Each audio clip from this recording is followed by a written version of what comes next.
Central Daylight Time for northeastern Oklahoma.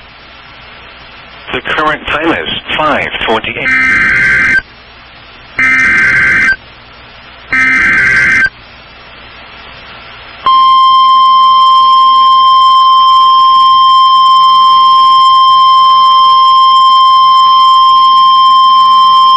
The National Weather Service in Tulsa has issued a severe thunderstorm warning for southwestern Pawnee County in northeastern Oklahoma until 6:30 p.m. Central Daylight Time.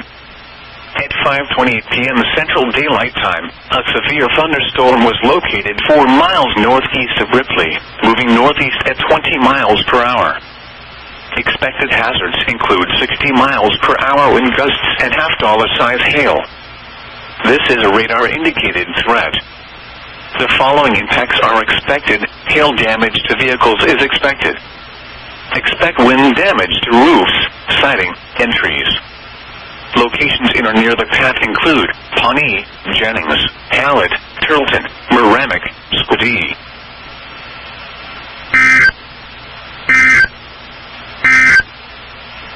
The current time